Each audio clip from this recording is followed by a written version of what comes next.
Take a slow, deep breath. Let your shoulders fall and your eyes rest softly. You are safe, quiet, and still. Tonight, we will wander through the silent rooms of the past, through places that no longer exist, yet still whisper through time. These rooms were homes, though they might look strange to us now. Inside them, people laughed, prayed, and dreamed beneath the weight of candlelight and old air. They wanted warmth, they wanted comfort, and above all, they wanted beauty. But beauty, long ago, was not always what we would call beautiful. It could be grand, or strange, or even unsettling. People decorated their homes with color, scent, and symbol. They brought the world inside.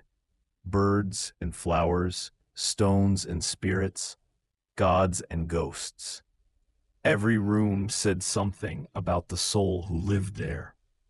So let your mind drift like dust through sunlight. Imagine ancient walls and forgotten smells. We will move softly, slowly through history. From mud brick rooms on the banks of the Nile to cool marble halls beneath the Grecian sky. From candlelit castles to tiny wooden huts that trembled with the wind. This is not a journey of noise or power. It is one of small wonders, of curtains made from shells, of floors made from bone, of air heavy with smoke and perfume.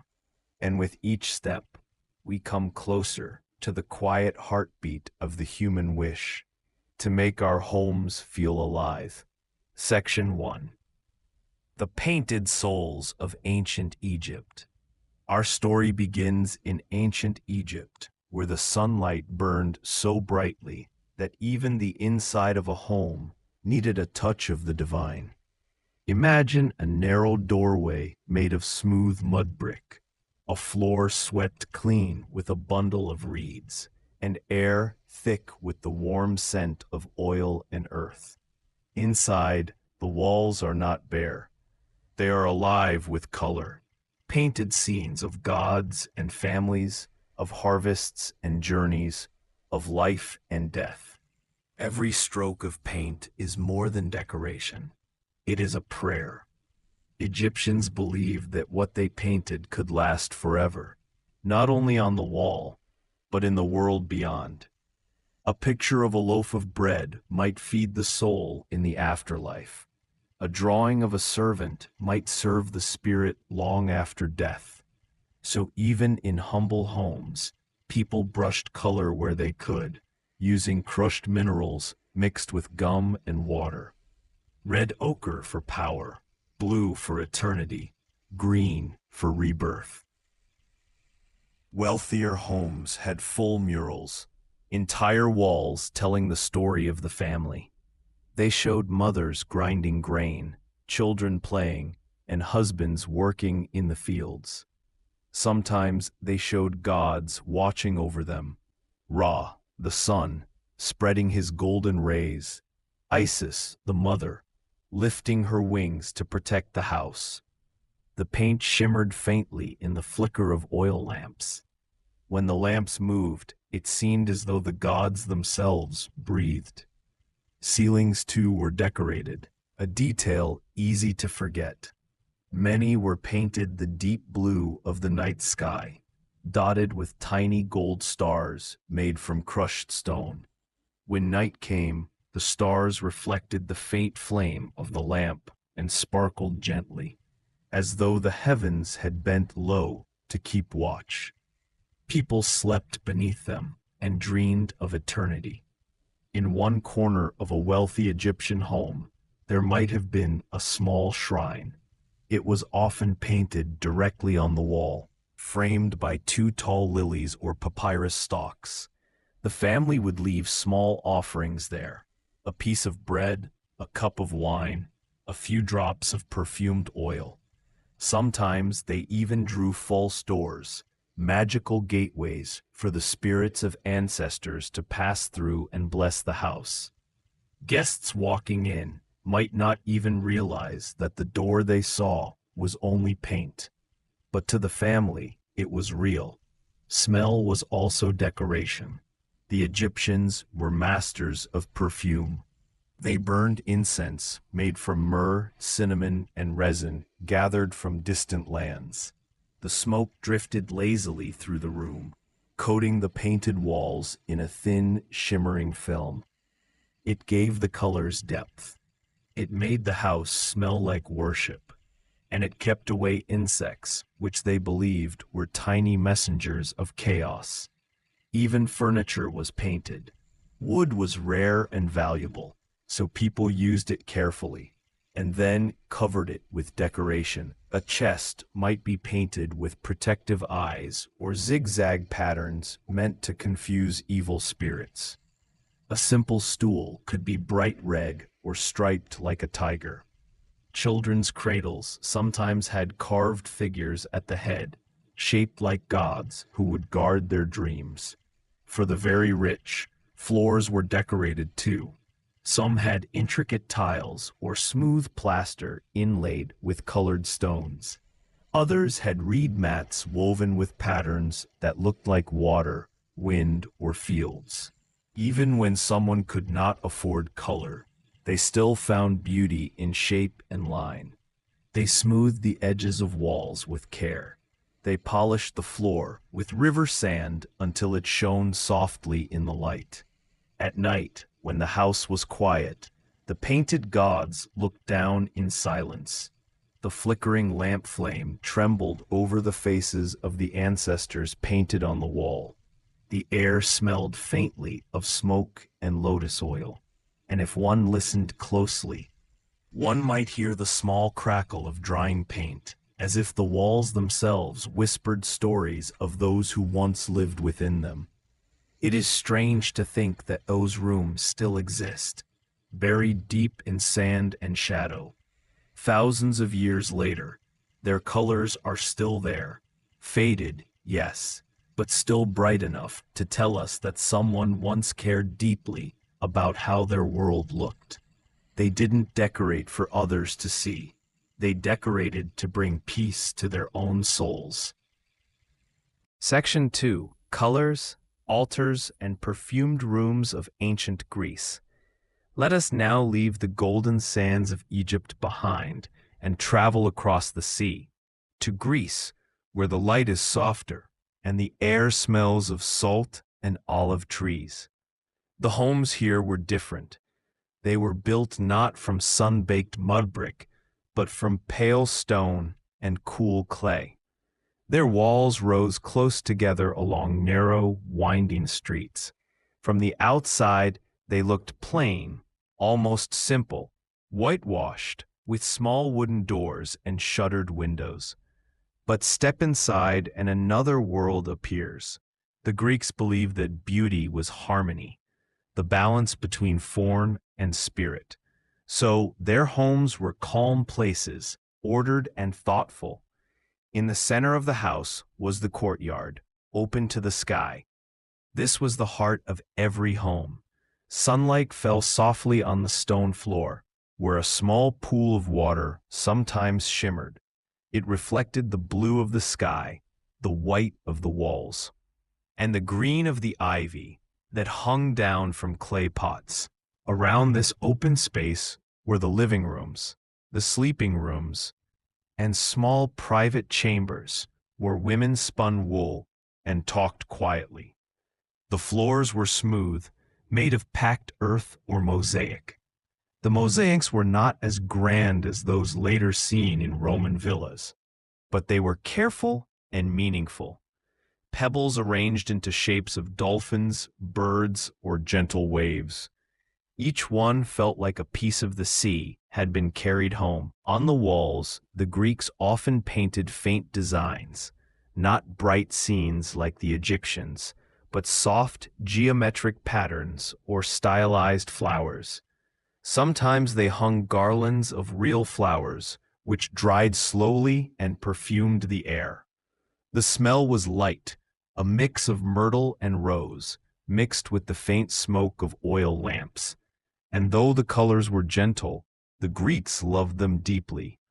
White was purity, blue was calm, red was energy and life. Every tone was chosen with care, like a note in a quiet song. The most sacred space in every Greek home was the small household altar. It was usually near the center, by the hearth. A simple clay statue might rest there, perhaps of Hestia, goddess of the hearth, or Hermes, the protector of doorways. Families offered bits of food, wine, or flowers each day, murmuring soft prayers for safety and warmth. In the evenings, when the fire burned low, the little altar flickered with light, its shadows dancing along the wall. Even guests respected it. They might bow their heads when entering, to honor the spirit of the house. Greek homes were filled with soft sounds, the hum of bees drifting through open doors, the faint scrape of sandals on stone floors, the whisper of curtains moving in the sea breeze. People used light fabrics for decoration, thin wool or linen dyed with natural pigments. They draped them over doorways, across couches, or from the ceiling. When the wind blew gently, they swayed like waves, turning air into motion. The rooms felt alive. The Greeks also believed in the magic of scent. Perfume was not only worn, it was part of the home itself. Small bowls of oil were placed in corners, filled with crushed herbs, myrrh, or rose petals. As the oil warmed from the day's heat, it released a faint, sweet fragrance. It mingled with the smell of olive oil, baked bread, and the smoke of cooking fires. To them, these smells were not common. They were sacred. They connected daily life to the divine. Statues and small figurines were everywhere. Many were of gods or heroes, Apollo, Athena, Dionysus. But others were of animals, doves, lions, or little winged creatures called erots. Made from clay or bronze, they were believed to bring luck, charm, or love. Some families placed them in niches in the wall, while others kept them hidden in cupboards, wrapped in soft cloth. These small objects were never just decoration. They were pieces of belief. Lighting, too, was an art. There were no glass windows, only small openings to the street or courtyard. So light came from oil lamps, small clay bowls with wicks made from plant fibers. The flame glowed softly, golden and steady. At night, it turned the white walls into warm honey tones. When several lamps burned together during a festival or feast, the whole house shimmered like amber. The Greeks loved this quiet warmth. They believed it reflected the beauty of inner peace. In wealthier homes, the floors of main rooms were sometimes covered with mosaic scenes, vines curling around grapes, mythological creatures, or hunting scenes. Visitors would stop and admire the artistry, tracing shapes with their eyes. To step across these floors was to walk upon stories. But the most unusual decorations were perhaps the painted statues. We often imagine Greek sculpture as pure white marble, clean and simple. But in truth, their statues were once brightly painted. Deep reds, blues, and golds brought life to faces and robes. Even in small household shrines, little figurines glowed with color. Over time, the paint faded away, leaving only the stone. But in their homes, the Greeks lived among color, soft, balanced, full of life. Sometimes on festival days, families decorated their homes with fresh branches or ivy crowns. They hung ribbons, tied with tiny bells that chimed when the breeze passed. It made the whole house sing quietly to the gods. When the sun set, the courtyard filled with amber light. Shadows stretched long, and families gathered beneath painted ceilings and flickering lamps, their homes breathing in harmony with the world outside. To us, their homes might seem simple, but to them, each small detail, each garland, each symbol, was a thread connecting them to heaven and earth. Their rooms were calm, deliberate, and deeply alive. Section 3. Marble Dreams and Painted Illusions. The Strange Beauty of Roman Homes. If the homes of the Greeks whispered of harmony and sunlight, the homes of the Romans spoke of power, imagination, and delight. They did not simply live in their houses, they performed within them. Every wall, every floor, every mosaic was part of a grand stage where daily life became a kind of art. Step now into a Roman domus, the home of a well-to-do citizen. From the outside, it is unassuming, a solid wall facing the street, broken only by a heavy wooden door. But the moment you cross the threshold, the air changes. You are no longer in the noise of the city. The light softens, filtered through an opening in the roof, and before you stretches the atrium, a large central room with a pool in the middle, called the impluvium, to catch rainwater from the sky above. The Romans believed that beauty began with order. The walls of this atrium gleam with polished plaster, painted in bright colors, deep reds, rich blacks, and golden yellows. They did not fear color the way we sometimes do. They loved to surround themselves with boldness. Some walls were decorated with scenes from mythology, heroes fighting monsters, gods descending from clouds, nymphs bathing in hidden groves. Others created illusions, painted columns, painted windows that looked out onto painted gardens, even painted birds perched on painted ledges. It was art that tried to escape its own surface. To the Romans, illusion was not deception. It was joy, a way of saying, even if you cannot have a garden, let your walls bloom with painted vines. In smaller homes, the murals were simpler, but no less personal. A baker might have loaves and ovens painted on his walls. A sailor might have ships and waves. The walls told the story of the people who lived within them. The floors, too, were canvases. Roman mosaics remain some of the most astonishing works of art in history. Thousands of tiny colored stones, called tesserae, pressed into mortar to form images that glimmered like woven jewels. There were scenes of animals, battles, gods, and sometimes humor. A favorite mosaic subject was a cat stealing fish from the kitchen, or a pair of drunken cupids toppling over amphorae of wine. Even bathrooms had mosaics, often of sea creatures swirling beneath the imagined waves. To walk across a Roman floor was to walk on stories. In wealthy homes, marble statues stood between painted columns.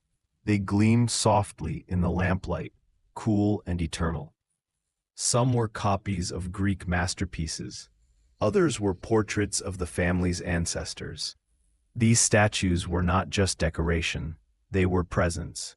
The Romans believed their ancestors watched over them, guiding the household. On certain days, small offerings of food and wine were left at their feet, or before the household shrine, the Narration. The Narration was a sacred corner, usually in the atrium or dining room. It held small figures called lares and penates, guardians of the home and the pantry. Their images were painted or sculpted, often in pairs, with raised hands, as if blessing the family. Each morning, a little incense or wine might be offered to them. Even the grandest Roman general bowed his head before his lares, whispering thanks for warmth, food, and protection. The Romans also adored the presence of water. Fountains were everywhere, in courtyards, in gardens, even inside rooms. The sound of trickling water was considered soothing and divine. In the villa of a wealthy merchant, you might hear it echoing faintly down marble halls. Water reflected the flicker of oil lamps, creating rippling patterns on painted walls. At night, it looked as if the whole house was breathing light. And then there were the smells, a detail often forgotten but deeply important. Roman homes were filled with fragrance, burning incense, crushed herbs, scented oils. Some families hung small metal baskets filled with spices above lamps, letting the heat release the aroma slowly. Cinnamon, lavender, and rosemary were favorites. To the Romans, a well-scented home was a sign of civilization, of dignity, of taste. But the strangest decorations of all might have been their obsession with symbols. They believed certain images could protect them from evil. The evil eye, jealousy, and misfortune. So, many homes featured paintings or carvings of the god Priapus, a fertility figure, often in exaggerated form. By modern standards, it was shocking, but to them, it was simply protection, laughter, and luck combined. These images appeared on doorways, walls, and even garden fountains. To the Romans, humor and holiness lived side by side. The dining room, the triclinium, was another stage for beauty. Its walls were painted with feasts and musicians, its couches draped in rich fabrics. Guests reclined on soft cushions, eating grapes and figs beneath flickering light. Sometimes ceilings were decorated with patterns of gold leaf or small glass tiles that caught the glow of lamps like stars. During banquets, servants would sprinkle rose petals on the floor, and the air filled with music, laughter, and perfume. Even the ceilings were art. Some were coffered with wooden beams carved in intricate designs. Others were painted to resemble the heavens, with blue backgrounds and white clouds drifting across. At night, as the lamps burned low, the gold from the walls and ceilings shimmered, turning the room into a dream of light and color. But not every Roman home was so rich. In the cramped apartments of the poor, decorations were humble. A few painted flowers, a small clay lamp, a handful of household gods on a shelf. Yet even there, beauty found a way. A bright cloth, a painted jug, a sprig of herbs drying by the window. These were enough to make a home feel alive. For the Romans, decoration was not vanity. It was gratitude. It was a way of saying, "This is my world, small but shining. This is my place within it." Every mural, every statue, every flickering lamp was a conversation with the divine. A promise that even within walls of stone, the human spirit could bloom. Section 4. Walls that whispered faith. The strange decorations of the Middle Ages. As the ancient empires faded into memory, the Middle Ages emerged, a time when stone castles rose above quiet villages, and cathedrals reached like prayers toward the clouds.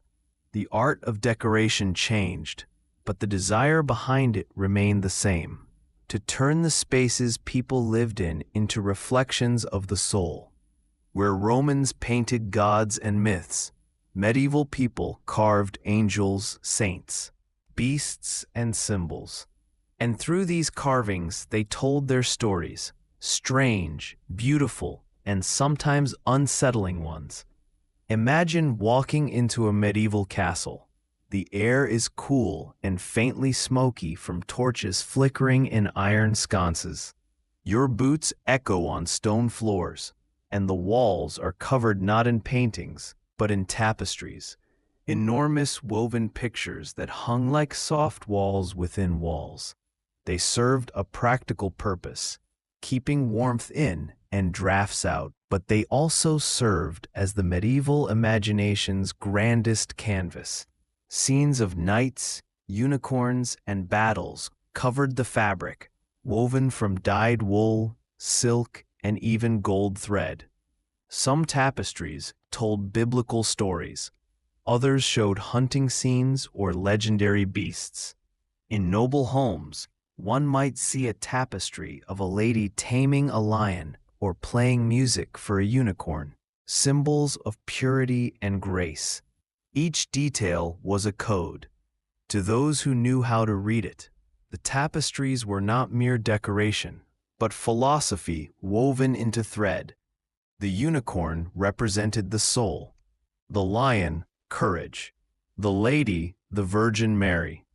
To the medieval mind, every image had layers of meaning. The walls behind these rich fabrics, though, were often rough stone or covered with limewash. So when a tapestry was taken down, one might see beneath it faint paintings, angels, flowers, or patterned borders painted directly onto plaster. Even in poor cottages, where people had little to spare, homeowners sometimes painted simple patterns on walls with natural pigments made from clay and herbs, red from iron oxide, yellow from ochre, green from crushed leaves. A few strokes of color could make a gray room come alive. In churches and monasteries, decoration took on another kind of life. Monks and craftsmen covered walls, ceilings, and even floors with art meant to lift the mind toward heaven. Mosaics and stained glass filled the spaces with colored light, turning worship into an experience of color and wonder. In the candlelight, the reds and blues of glass saints shimmered and moved as if breathing. But not all of the decoration was solemn. Medieval artisans loved to hide surprises. Tiny carvings of animals, jesters, or monsters tucked into corners and roof beams. One of the strangest and most charming features of medieval decoration was the misericord, small wooden seats in church stalls that flipped up to reveal carvings underneath. When the seats were lifted, monks could lean on them during long prayers, and underneath, hidden from sight, the wood carvers had left a secret world. Foxes preaching to hens, rabbits chasing hunters, even little demons making faces. These carvings were never meant to be seen by most people, but perhaps that was the point. They reminded even the most serious monk that laughter and creation were divine gifts too. In castles, decoration often reflected the beliefs and fears of the time. Symbols of protection appeared everywhere. Dragons, gargoyles, and grotesque faces carved into doorways and rooftops. People believed these figures scared away evil spirits, much as Roman households once trusted their guardian lairs. But these medieval protectors had wilder, stranger faces. Grimacing beasts with wide mouths and bulging eyes. They were not beautiful, but they were powerful. To the people who lived beneath them, beauty was not softness, but strength. Furniture, too, was decorated with a care and symbolism. Chests were carved with vines, leaves, and animals, symbols of life, growth, and resurrection. Even the simplest wooden spoon might have an animal or flower etched into its handle. To decorate something was to bless it, to acknowledge that it was part of one's life and should carry meaning. Nothing was purely practical. Every object had a story. In the homes of wealthier families, painted furniture became fashionable. Brightly colored cupboards and benches featured floral designs or scenes from romances. Some nobles even painted their ceilings, covering the beams with stars, vines, and heraldic symbols. The ceilings of great halls might depict constellations, turning dinner by candlelight into a meal beneath the stars. In smaller homes, people used stencils to decorate, hand-cut patterns pressed against the wall, filled in with pigment. You might find repeating designs of flowers or crosses along the edge of a wooden beam, drawn by a farmer's wife with nothing but chalk and a careful hand. Perhaps one of the strangest and most forgotten forms of medieval decoration was the wall painting of saints in homes. In some villages, people painted small devotional images directly onto the plaster. A saint holding a candle, an angel in flight, a cross surrounded by stars. These were believed to protect the house and its family from illness, storms, and bad luck. And over generations, the layers of paint thickened, each new resident adding a mark of faith, until the walls themselves seemed to breathe the prayers of centuries. There was also a fascination with mirrors and reflective surfaces. Though glass was rare and costly, polished metal mirrors were sometimes hung on walls to reflect candlelight. It made rooms glow, multiplying the light in the dim medieval evenings. Some believed mirrors could ward off evil spirits by trapping their reflection.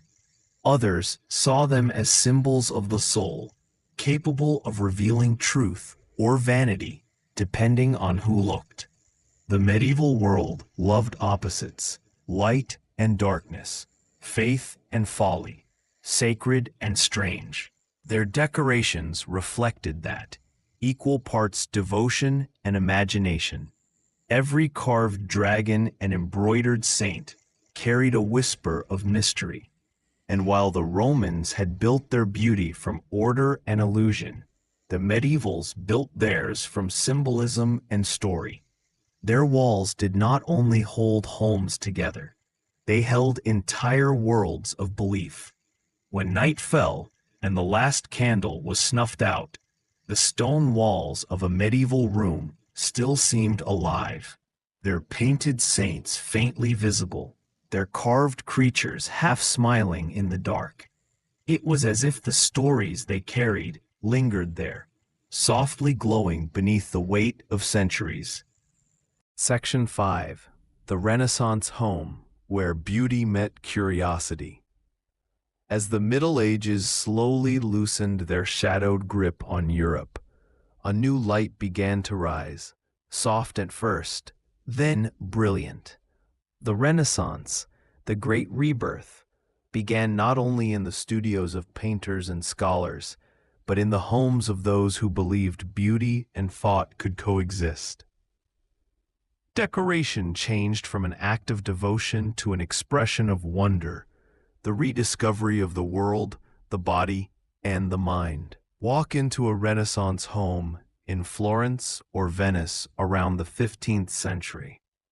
The first thing you might notice is the air, fragrant with oils and polished wood, warmed by light spilling through arched windows.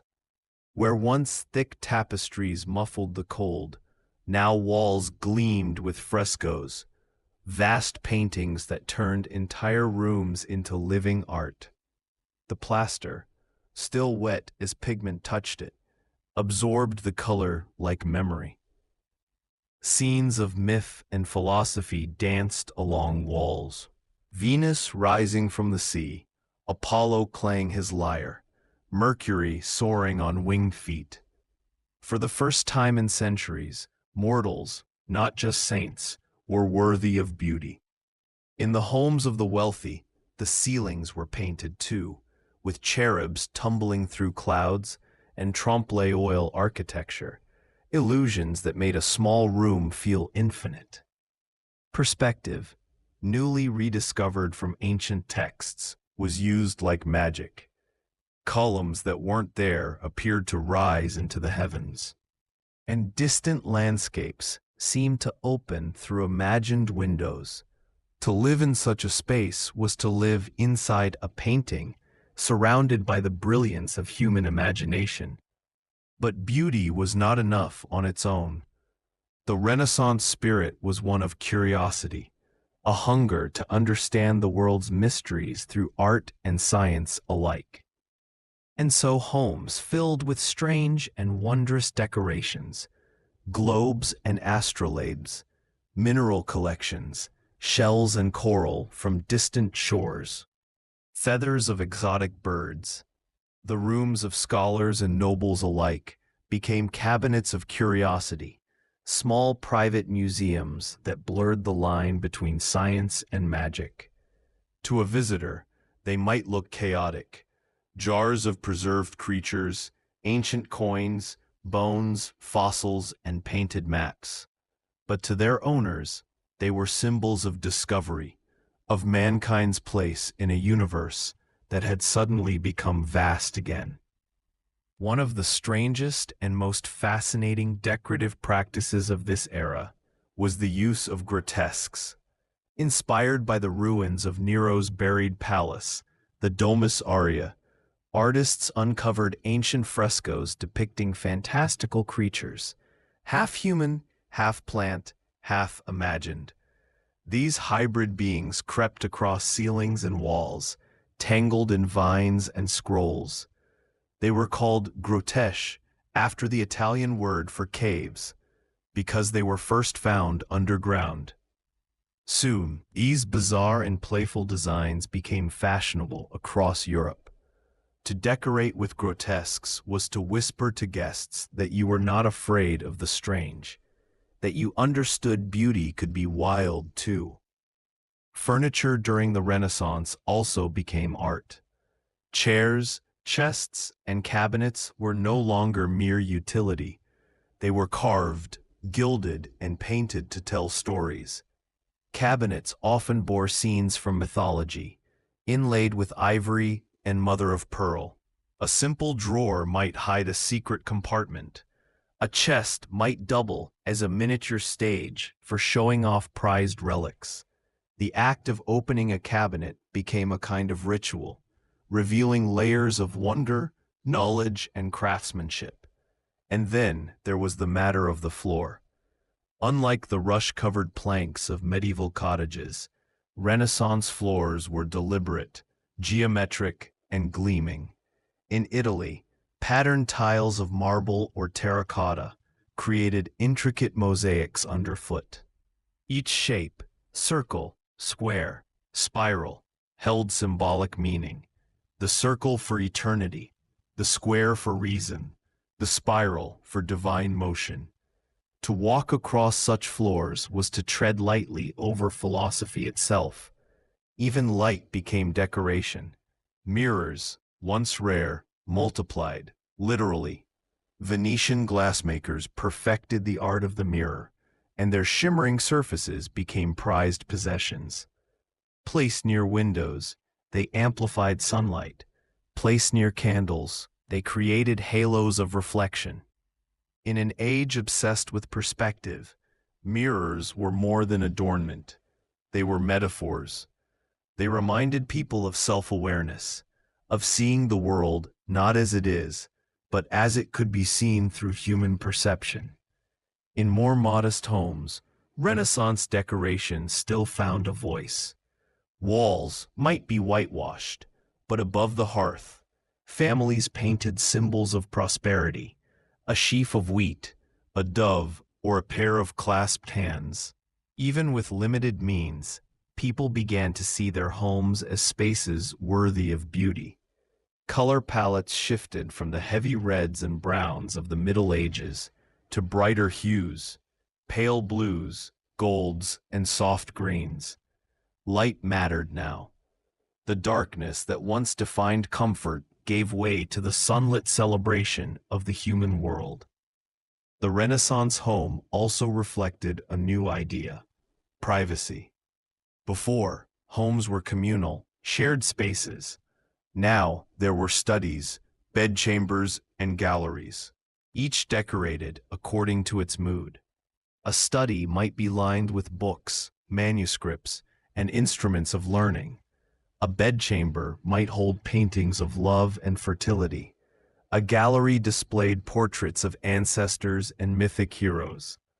Decoration became a language of identity. It said, "This is who I am. This is what I value."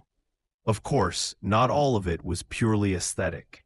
Some decorations still held superstition. People painted eyes on doorframes to ward off envy, hung charms made of coral against the evil eye, or placed small statues of Mercury or Venus for luck in trade and love. Even as reason flourished, the old magic of protection refused to fade. Beauty and belief, Logic and superstition lived side by side, woven together like the threads of a tapestry. In the quiet of a Renaissance evening, a home might glow with candlelight reflecting off polished wood and gilded frames. Music from a lute might drift through an open window, mingling with the scent of orange blossoms or ink.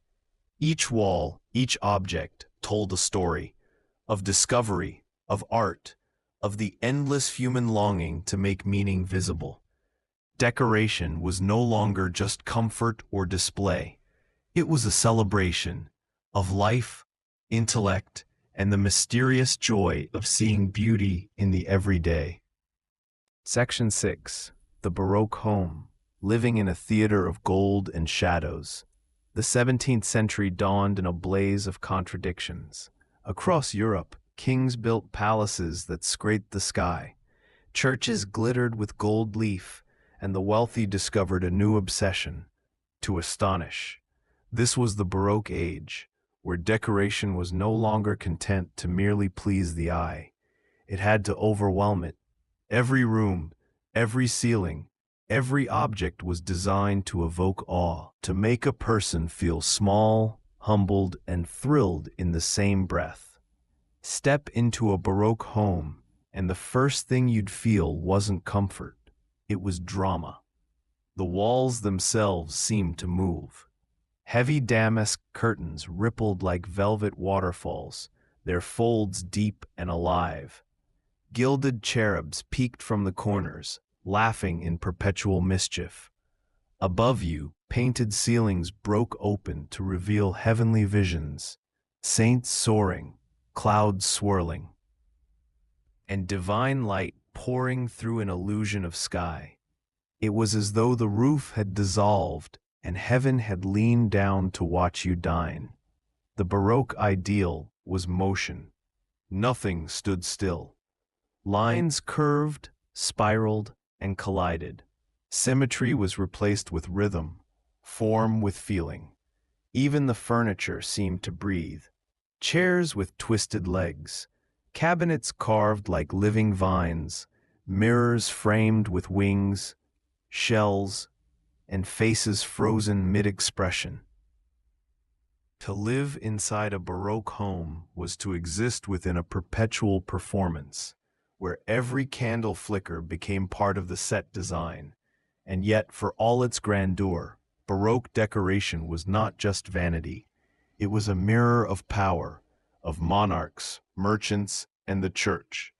In France, the Palace of Versailles set the tone for Europe. Every gilded wall whispered the same message: you are in the presence of divine order. Even private homes borrowed from this royal spectacle. Drawing rooms became miniature Versailles, flooded with gold, glass, and mirrors that multiplied every shimmer into infinity. But perhaps the most fascinating aspect of Baroque interior life wasn't just what people built. It was what they believed decoration could do. Light itself became a kind of sacred force. Designers placed mirrors deliberately to catch the morning sun and scatter it across ceilings painted with angels. Gold leaf wasn't only for opulence.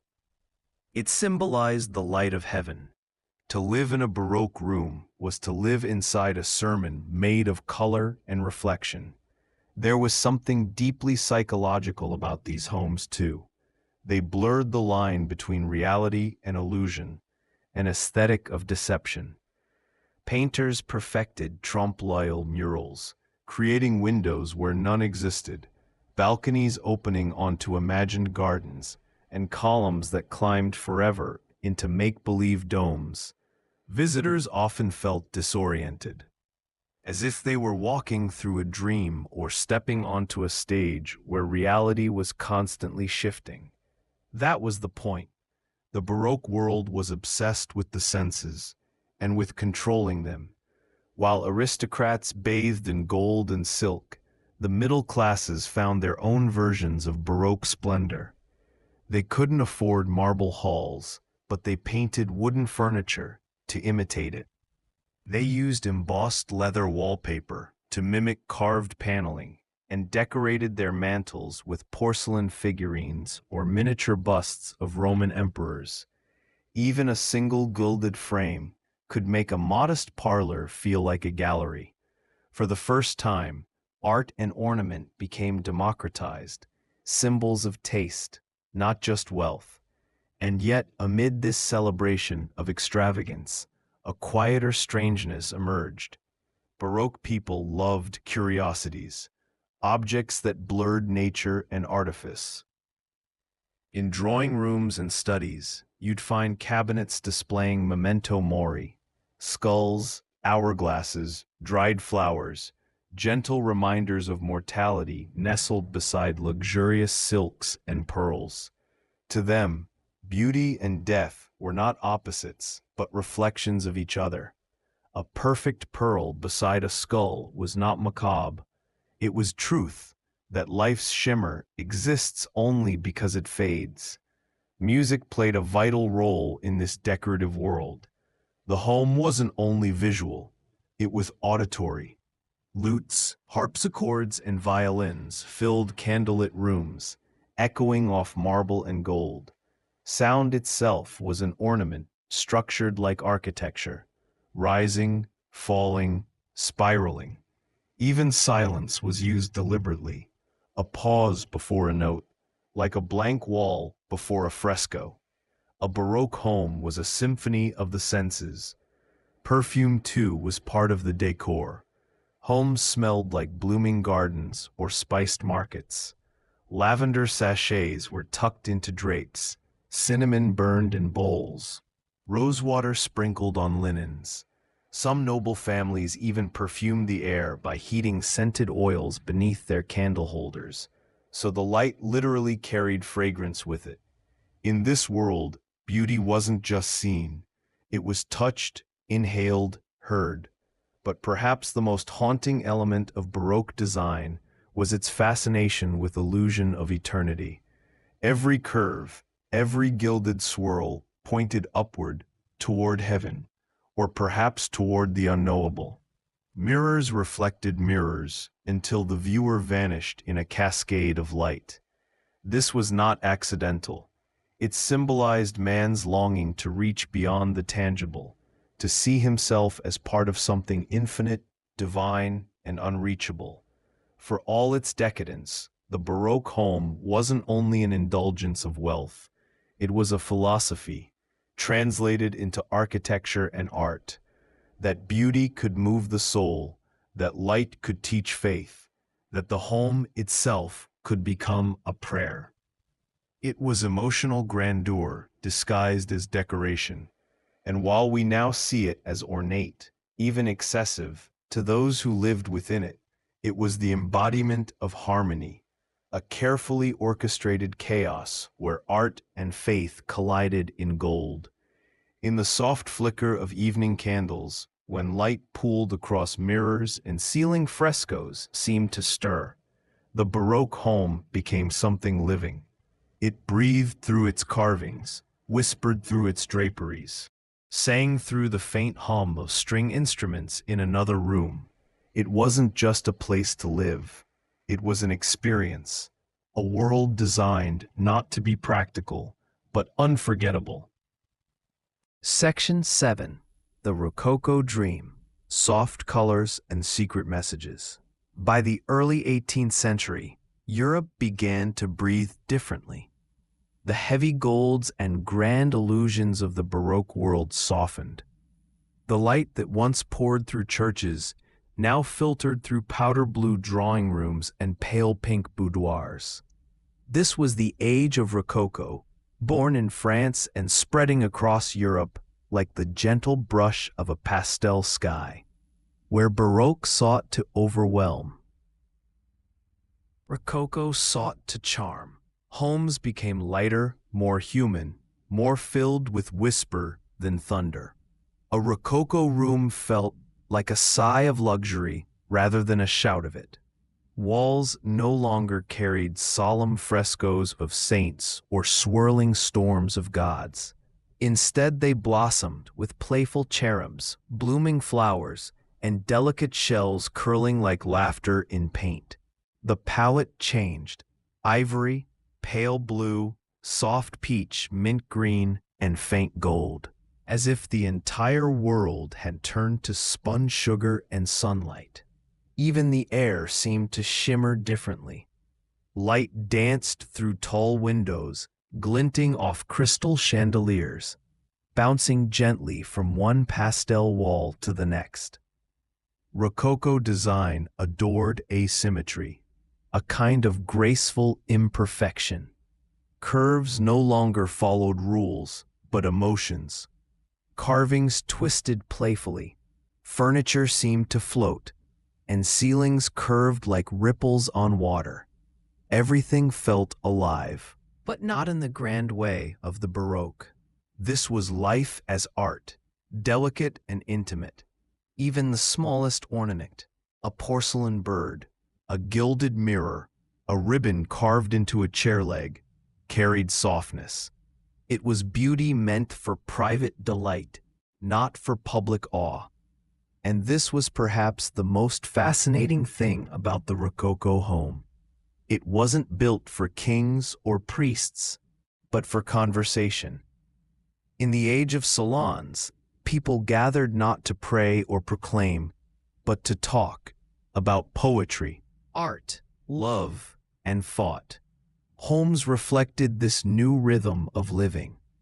The grand halls of the past were replaced by smaller salons, decorated with pastel panels and plush settees designed for closeness. You could imagine laughter echoing softly through the room, perfume hanging in the air, fans fluttering in gentle rhythm as people exchanged quiet wit and secrets. Also celebrated feminine influence like no period before it. Women, especially in France, shaped taste. They hosted salons, chose color palettes, and inspired entire trends. Bedrooms, sitting rooms, and dressing chambers became sanctuaries of gentle opulence. Walls were covered in silk damask. Mirrors multiplied the soft candlelight, and furniture took on curves as tender as the folds of a gown. Every corner whispered intimacy. The home became less a fortress of power and more a cocoon of pleasure and thought. But beneath this softness lay something surprisingly clever: hidden symbolism. Rococo art was filled with coded messages. A pair of doves painted above a fireplace meant enduring love, while an image of ivy hinted at loyalty. Even floral patterns were carefully chosen. Roses spoke of passion, lilies of purity, violets of modesty. Guests who knew the language could read entire conversations hidden within wallpaper or tapestries. It was decoration as poetry, a visual whisper between those who understood. Music filled these homes too, though now it was less grand and more graceful. Small ensembles played minuets and sonatas rather than symphonies. A harpsichord might sit by a window, its notes floating through the garden beyond. Even sound seemed painted in pastel. Dinners were smaller, more intimate. Plates of candied fruit, spiced nuts, and delicate pastries mirrored the artistry of the rooms themselves. The very act of living became performance, but one of ease and softness, not grandeur. The materials of Rococo design also carried a strange beauty. Furniture was made of pale woods, beech, walnut, or maple, inlaid with marquetry that looked like ribbons and flowers. Porcelain became a craze. Families displayed delicate figurines and painted vases imported from China or crafted locally at places like Meissen and Sèvres. Every piece was fragile, reminding those who owned them that beauty and transience were inseparable. To touch these objects was to touch the breath of time itself, fleeting, delicate, and dear. One of the most interesting and perhaps overlooked aspects of Rococo homes was their sense of humor. Decorators loved whimsy. You might find a clock shaped like a seashell, a candlestick twisting into a bouquet, or a painting of monkeys imitating noblemen. These playful details balanced the elegance, keeping the atmosphere light and joyful. A Rococo home didn't want to intimidate. It wanted to make you smile. Even gardens reflected this change in mood. Gone were the rigid, symmetrical lines of earlier eras. Paths now curved gently through flowering shrubs, leading to small gazebos or ornate fountains shaped like dolphins and cherubs. Nature itself became part of the decoration, not controlled, but invited to dance. People spent long afternoons in these gardens, sipping tea, sketching, or simply listening to the wind move through the trees. As the Rococo age unfolded, the line between art and living blurred completely. Everyday life became a painting, and the home became the frame. Even letters and invitations were works of art, decorated with flourishes and pressed with scented wax seals. In this world, the act of existence was celebrated as something graceful. It was an age of soft laughter, powdered wigs, and whispered flirtations beneath painted ceilings. The home reflected this, a living space made of sighs and smiles. But perhaps the most beautiful thing about Rococo design is what it said about people's hearts. After centuries of wars, strict hierarchies, and solemn faith, they wanted beauty that felt human. They wanted rooms filled with warmth, humor, light, and the gentle mess of life. To live not in temples or palaces of power, but in delicate worlds of love and imagination. And so, in soft pink rooms and under crystal chandeliers, they built themselves a dream that still glows quietly across the centuries. Section 8. The Victorian Home, crowded with memories and meaning. When the 19th century dawned, the world began to change faster than ever before. Trains roared where silence once reigned, factories puffed clouds into the sky, and for the first time, the hum of machinery joined the chorus of everyday life. Yet, inside the walls of a Victorian home, something entirely different was happening. While the outside world rushed forward with invention and industry, the home became a haven of nostalgia, a space where time seemed to pause, wrapped in layers of velvet, lace, and memory. To step into a Victorian sitting room was to step into a living museum of sentiment. No surface was left bare, no wall left unadorned. Every inch spoke of personal story. A seashell collected on a seaside walk, a pressed flower from a lover's letter, a porcelain figurine from a faraway country. The Victorians believed that the home was the mirror of the soul. To decorate was not merely to beautify, it was to express one's inner world, one's dreams, travels, and affections. A home, they thought, should tell you everything about the person who lived there. And so, the Victorian passion for collecting began. Cabinets of curiosity stood proudly in many parlors. Glass cases filled with fossils, beetles pinned to velvet, feathers, minerals, tiny shells, or locks of hair from beloved family members. Some of these collections were scientific, others sentimental, but all were deeply personal. To a Victorian, even the smallest object carried weight, for it was a fragment of life preserved. They saw beauty not only in art, but in evidence of existence itself. The strange, the natural, the forgotten. The color palette of Victorian homes reflected this love of depth and richness. Walls were covered in dark greens, burgundies, golds, and browns, lit by the warm flicker of gaslight or candlelight. Heavily patterned wallpaper, often with floral or geometric designs, wrapped rooms in intimacy. Layers of drapery softened windows. Lace curtains filtered the world into amber and rose.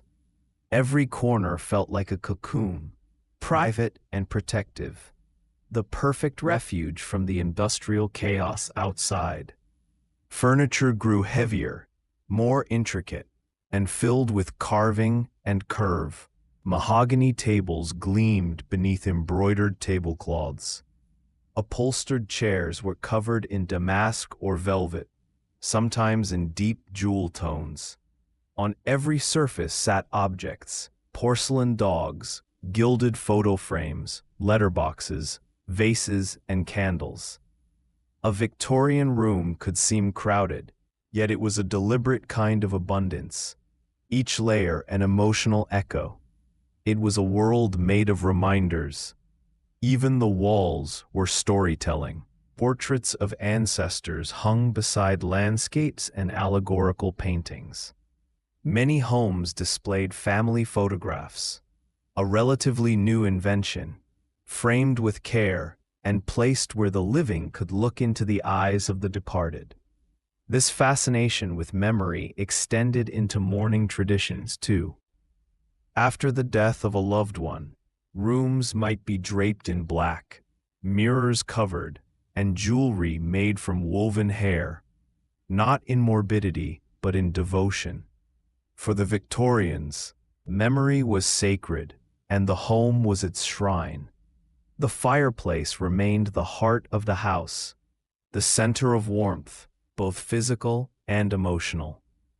Mantelpieces became stages of meaning, adorned with clocks, figurines, or little glass domes containing dried flowers or keepsakes. Above them, mirrors reflected the soft light of the fire, doubling its comfort. To sit before the hearth was to be surrounded by everything familiar, a fortress of belonging built from beauty and memory. Victorian homes also revealed much about changing ideas of gender and domesticity. The house was often described as the woman's sphere, a sacred domain of morality and grace. Women decorated, curated, and protected the home as a reflection of virtue and taste. They embroidered cushions, arranged flowers, and chose wallpapers, acts that were seen not as frivolous, but as moral. A beautiful, orderly home was thought to produce a beautiful, orderly soul. Meanwhile, men's studies were darker, lined with books, maps, and hunting trophies, sanctuaries of thought and reflection. Within one home, two worlds quietly coexisted: the gentle and the grave, the domestic and the intellectual. But amid this sentimentality and ornamentation, another quiet revolution was happening: technology. The Victorians were among the first to merge art with innovation. Gaslighting illuminated parlors. Later, electricity would flicker into them. Wallpaper patterns were mass-produced thanks to new printing techniques. Even carpets, previously hand-woven, could now be made in factories, allowing ordinary families to decorate in the style of the wealthy. Beauty was no longer the privilege of the few. For the first time, the middle class could fill their homes with splendor. There was also a peculiar fondness for the exotic. As Britain's empire expanded, so too did the Victorian imagination. Homes filled with objects from distant lands, Egyptian figurines, Japanese fans, Chinese vases, Persian carpets. To own such things was not only fashionable, but a way of feeling connected to the vastness of the world. Rooms became miniature maps of empire, woven together through pattern and possession. It was an aesthetic of curiosity, part wonder, part dominance, yet deeply symbolic of the age's restless hunger for discovery. Flowers held a special place in Victorian decoration, both real and symbolic. Bouquets were arranged according to the language of flowers, where each bloom carried a meaning. Roses for love, violets for modesty, lilies for purity, forget-me-nots for remembrance. Even a small vase on a windowsill could be a coded message to a visitor. Wallpaper and upholstery echoed these floral motifs endlessly, wrapping rooms in a garden that never died. But perhaps the most hauntingly beautiful aspect of Victorian decoration was its sense of yearning. Amid all the heavy drapes and sentimental trinkets lay a quiet ache, a longing for stability in a world changing too fast. Industrial progress was thrilling, but also frightening. Machines replaced craftsmen, cities grew chaotic, and the future seemed uncertain. So people turned inward, creating homes that felt timeless, small worlds untouched by smoke or speed. In their crowded rooms, they built an illusion of permanence, a way to hold on to beauty even as the world spun onward. And when the lamps were dimmed, the parlors empty, and the streets quiet once more, a Victorian home would still seem to breathe, filled with stories, sighs, and memories preserved in every lace curtain and carved frame. It was not just a place to live, but a diary written in wallpaper and wood. Section 9. The birth of modern taste. Simplicity after the clutter. As the 20th century began to unfold, a quiet revolution was stirring in people's homes. For decades, rooms had been dressed in layers of lace and velvet, heavy with trinkets and emotion. But a new generation, one born into the hum of electricity, photography, and the telephone, began to crave something different. They no longer wished to live in houses that felt like museums of the past. They wanted space, light, air, a sense of calm and possibility that reflected the new rhythm of life. The turn of the century was, in many ways, a time of letting go. The Victorian world had prized abundance, proof of taste, education, and sentiment. Yet by 1900, that abundance began to feel suffocating. The Industrial Revolution that once dazzled people now filled cities with smoke. Cluttered homes seemed to echo the chaos outside. And so, a counter-movement took hold. People began to rediscover beauty in simplicity. The arts and crafts movement, led by visionaries like William Morris, was one of the first to challenge the machine-made excess of Victorian design. Its philosophy was deeply human, that an object made with care and skill carried a soul. Craftsmanship mattered more than luxury. Natural materials were nobler than artificial glitz. Rooms were to feel honest, balanced, and harmonious. Places where the hand of the maker could still be seen. A wooden table, solid and unadorned, could be as beautiful as a gilded one, because it carried the warmth of touch, not the chill of industry. Walls lightened. Gone were the dark maroons and olive greens. In came soft creams, pale blues, sage greens, and gentle earth tones. Windows opened wider, letting the daylight breathe across the floor. Fabric softened, patterns grew simpler, and the weight of clutter began to lift. Where once every surface groaned beneath porcelain and brass, now a single vase or framed print might suffice. People began to feel that beauty lived not in more, but in less. This shift in taste mirrored a broader change in society. Electricity, automobiles, and telephones were reshaping how people lived and thought. For the first time, the world moved quickly, and so homes became sanctuaries of stillness. They were not showrooms of wealth, but places to rest the mind. It was as if humanity, dizzy from invention, longed for simplicity as a form of peace. Even architecture began to echo this new clarity. The arts and crafts home, often built in natural stone or timber, favored honest shapes and handcrafted details. Small leaded windows, carved wooden beams, a hearth at the center. Each house felt like a living organism, blending with the land around it. Later, as the Art Nouveau style blossomed, those lines softened further. Nature's curves reappeared, not in clutter, but in flow.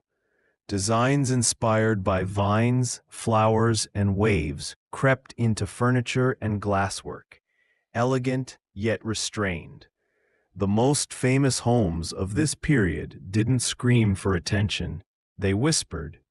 They were peaceful, thoughtfully arranged spaces that reflected a quieter philosophy of life. Even the placement of furniture began to change, no longer stiffly arranged for display, but for comfort and conversation. The home was becoming, for the first time, something modern, designed for living, not just for showing. And yet, this new simplicity did not mean emptiness. There was still beauty everywhere, but it was subtler, found in the curve of a chair, the grain of a polished oak surface, the soft fall of light across a bare wall. The ornamentation that once shouted, now merely breathed. In place of moral virtue or aristocratic grandeur, decoration became a language of ease. The First World War would accelerate this change. After the devastation and loss, people found little comfort in ornate excess.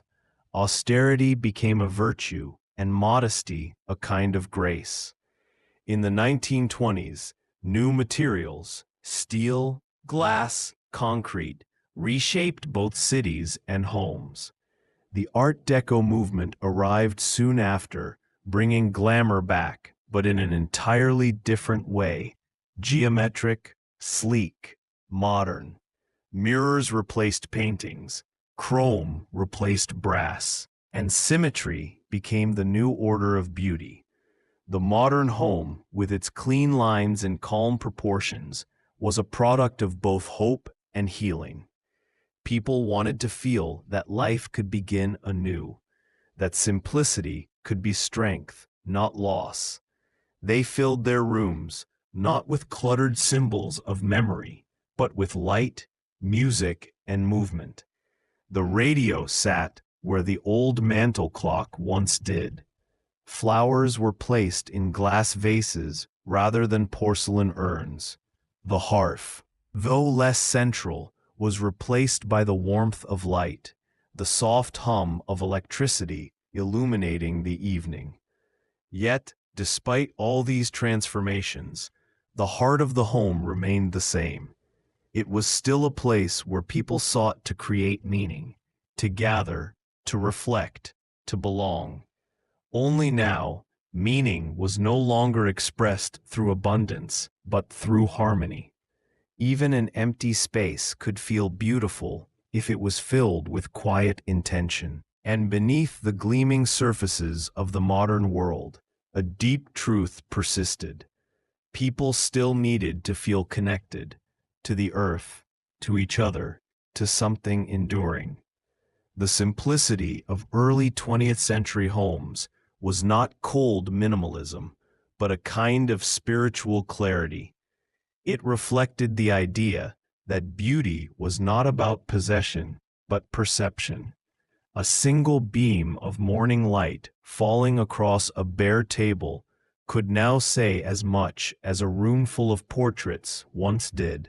In this new era, home decoration ceased to be about showing who you were and became about finding peace in who you were becoming. It was the first whisper of modern mindfulness, spoken through design. And though much has changed since then, the gadgets, the materials, the fashions, that quiet longing for balance still hums softly in every home. The search for harmony between outer space and inner life, between beauty and being, continues just as it did then. Section 10. Post-war homes, color, comfort, and the joy of everyday life. After the long years of the Second World War, homes became more than just shelters. They became symbols of hope, recovery, and new beginnings. Families yearned for comfort, for warmth, for spaces that could heal both body and spirit. The austerity of earlier decades gave way to a burst of energy, a desire to fill rooms not only with furniture, but with life, personality, and playfulness. Bright colors, cheerful patterns, and soft fabrics began to dominate interiors, bringing a sense of optimism to every corner. Walls that were once muted in creams and pastels now showcased lively shades. Turquoise, coral, sunshine yellow, and mint green. Wallpaper made a triumphant return, often with bold, geometric patterns or floral designs inspired by nature, but interpreted with a lighter, more whimsical hand. Families loved the feeling that every room could tell a story of recovery, resilience, and the joy of small pleasures. In living rooms, easy chairs became soft, inviting nests. In kitchens, patterned linoleum floors gleamed under bright overhead lights. Homes felt approachable and cheerful, designed for everyday living rather than formal display. Furniture reflected the same playful optimism.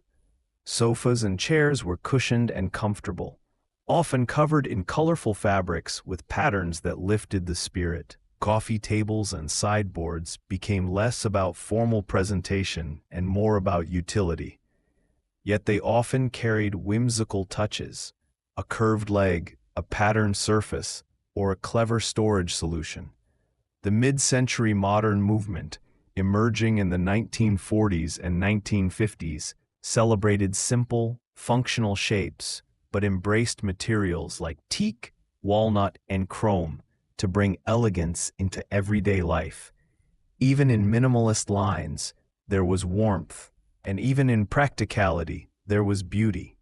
Kitchens became the heart of the home, embodying this new spirit of play and practicality.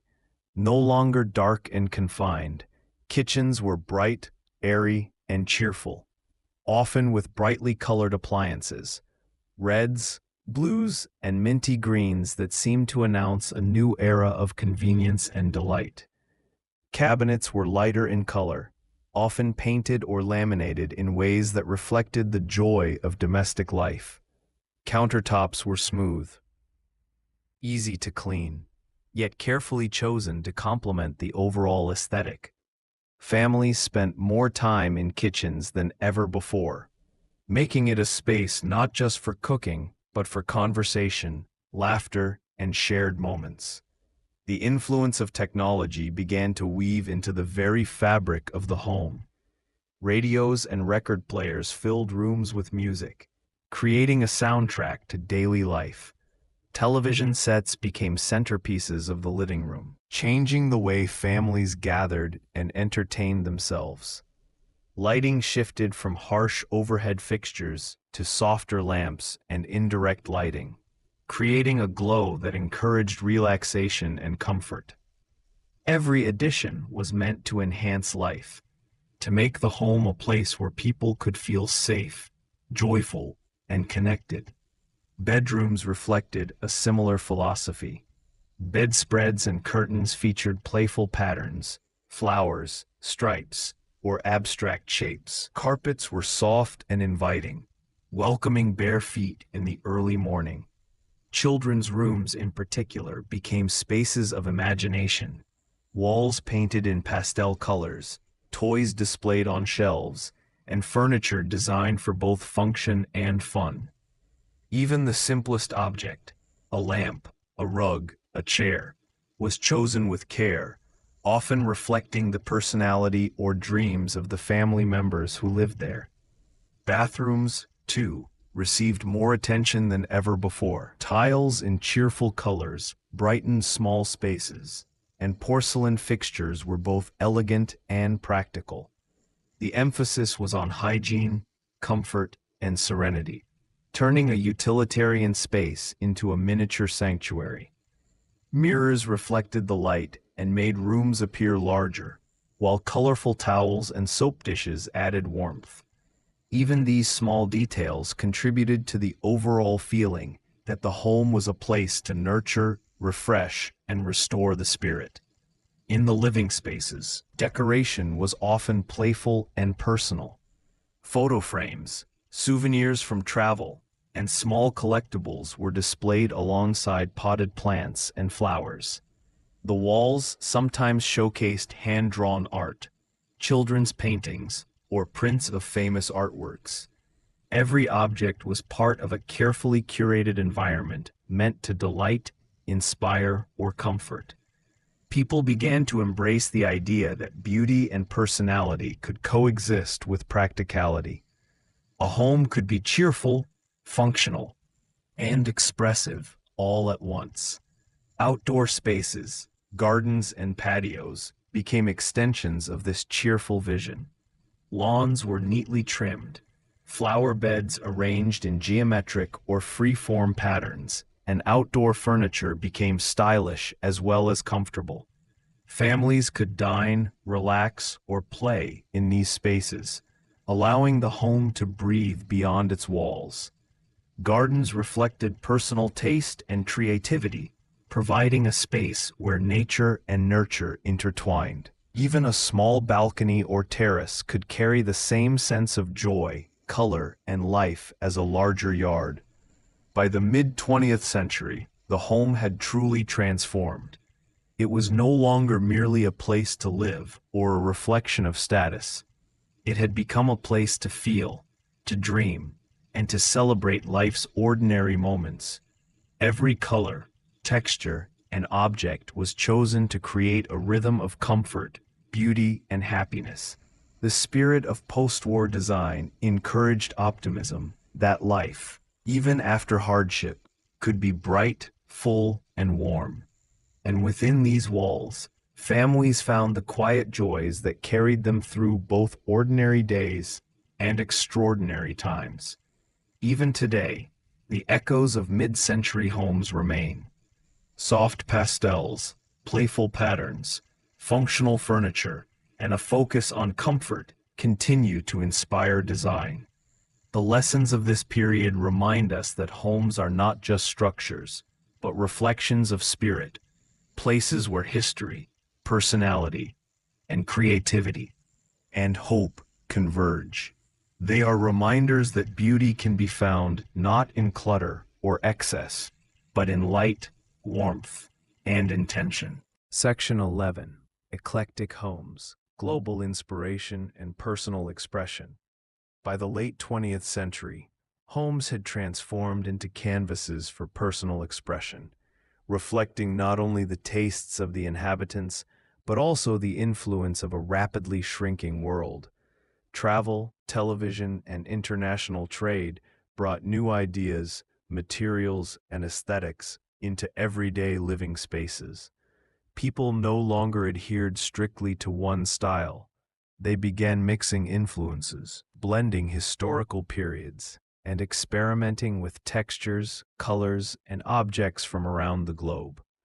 A living room could feature a sleek Scandinavian chair alongside a Moroccan rug, or a Japanese screen beside an Italian ceramic vase. This period was defined by curiosity and a playful sense of creativity. Eclectic decoration encouraged the idea that beauty was not rigid or universal. It was subjective, personal, and evolving. Homeowners began to collect objects from travels, thrift shops, and local artisans, integrating them seamlessly into their domestic environments. Each item told a story: a carved wooden elephant from India, a hand-woven textile from Guatemala, or a delicate porcelain figurine from France. These objects were not merely decorative. They became memories, sparks of imagination, and points of connection to distant cultures. Walls, floors, and furniture all became parts of a narrative, a reflection of the journey of life itself. Color palettes became bolder and more experimental during this period. Walls could be painted in deep jewel tones or soft pastels, depending on the mood the homeowner wished to create. Accents in metallic gold, brushed silver, or shimmering bronze added sophistication and contrast. Textures were layered: velvet cushions, sisal rugs, glass tabletops, and wooden beams, all harmonizing in one room. The result was a living space that felt vibrant, dynamic, and deeply personal. Lighting also played a crucial role in these eclectic homes. No longer limited to single overhead fixtures, homeowners incorporated floor lamps, table lamps, and accent lights to create mood and highlight particular objects or architectural features. Soft lighting enhanced the warmth of fabrics, the richness of wood, and the shimmer of metallics. Even the smallest corner of a room could become a focal point, illuminated to emphasize its importance in the larger composition of the home. Furniture evolved in both form and function. Modular pieces allowed for flexible arrangements, adapting to changing needs or tastes. Mid-century classics remained popular, but they were often paired with new designs inspired by global trends. Comfort and ergonomics became as important as style, reflecting a growing awareness that homes were for living, not just for displaying possessions. Chairs, sofas, and tables were chosen with care, balancing visual appeal with usability and comfort. Kitchens continued to transform into spaces of both functionality and aesthetic expression. Appliances became sleeker, countertops more varied in materials. Granite, stainless steel, and laminated surfaces all found their place. Decorative backsplashes, colorful cabinetry, and open shelving allowed homeowners to display pottery, glassware, and collected objects. These kitchens were practical yet inviting, reflecting a balance between efficiency and personality. Meals became social occasions, and the design of the space encouraged conversation, warmth, and shared experience. Bedrooms, too, evolved with a focus on personal sanctuary. Bedding in mixed patterns, layered throws, and decorative pillows created cozy, inviting spaces. Wall art, photographs, and textiles became extensions of the homeowner's personality, each object chosen to evoke emotion or memory. Closets and storage solutions allowed for organization without compromising beauty, reflecting the desire for both comfort and order. Even small details, the choice of curtain rod, lampshade, or rug, carried significance, contributing to the overall feeling of harmony and self-expression. Bathrooms became areas of relaxation and indulgence. Tiles, glass, and natural stone created luxurious textures, while fixtures in chrome, brass, or matte black added modern elegance. Freestanding bathtubs, large mirrors, and thoughtful lighting transformed these spaces into personal retreats. Plants, Candles and decorative objects enhanced the sensory experience, emphasizing the importance of calm and care in everyday life. Outdoor spaces were no longer merely functional. They became extensions of the home's eclectic personality. Patios, gardens, and balconies featured a mix of local and exotic plants, outdoor rugs, lanterns, and seating from various cultural traditions. Families and friends could gather in these spaces, surrounded by both nature and carefully curated beauty. Even the small balcony could feel like an oasis, carrying the eclectic, personalized charm of the interior into the open air. Art and collectibles became central to the identity of the late 20th century home. Paintings, sculptures, and photographs were arranged thoughtfully, often in unexpected pairings to create visual interest. Objects of historical significance, travel mementos, and handcrafted pieces were displayed together, forming a tapestry of memory and inspiration. The home became a gallery, not of perfection, but of lived experience, a place where stories, cultures, and imagination could coexist harmoniously.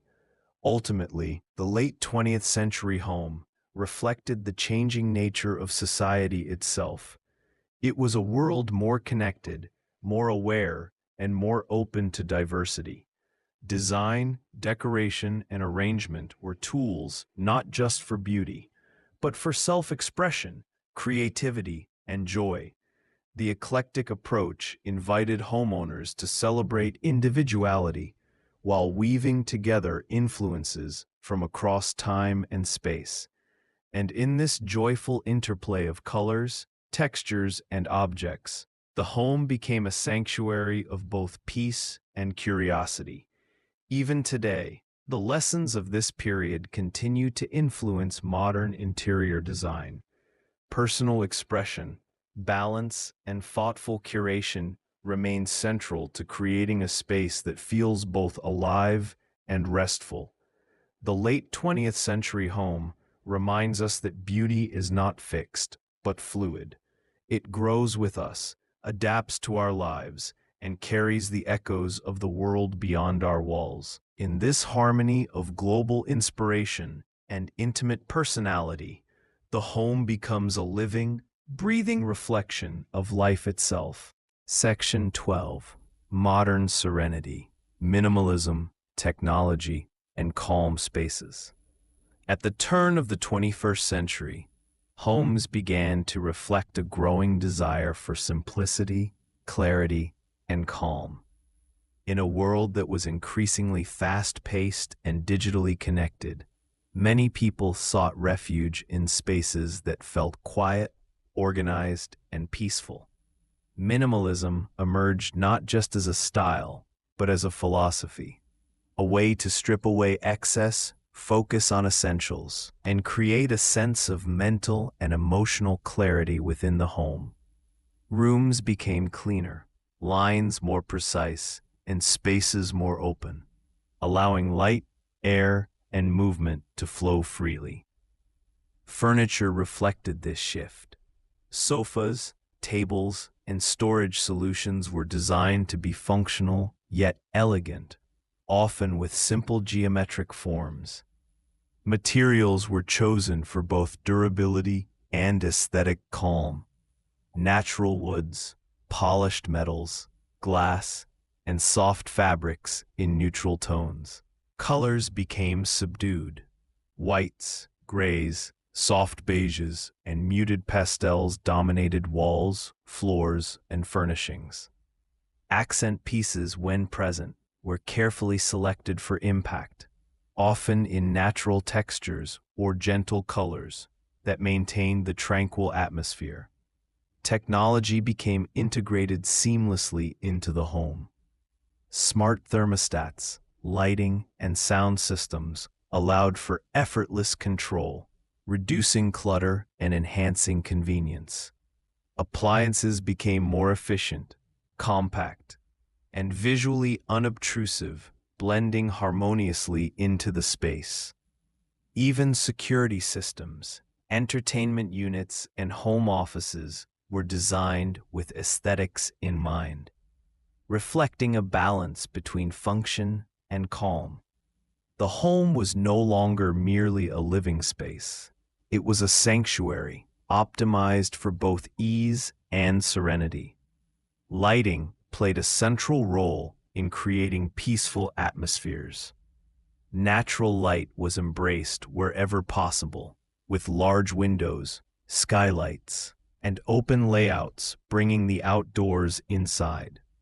Artificial lighting was soft and layered, with recessed lights, floor lamps, and indirect lighting that avoided harsh glare. The interplay of light and shadow, of brightness and shade, became a tool to enhance mood, draw attention to key areas, and create a sense of spaciousness.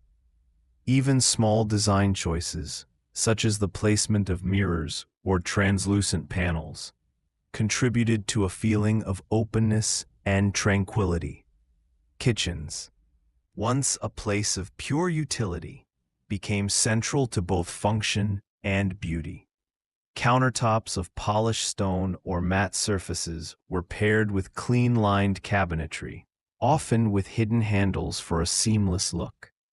Open shelving was used sparingly to display select pieces, emphasizing quality over quantity. Modern appliances were integrated, creating efficiency without visual clutter. The overall effect was a space that felt organized, inviting, and conducive to both cooking and mindful living.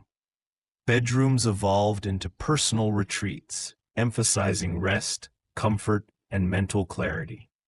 Bedding was soft, often in neutral shades, layered with textures to create warmth without visual clutter. Furniture was streamlined, with storage solutions that kept surfaces clear and rooms open. Technology was discreet, allowing for connection without distraction.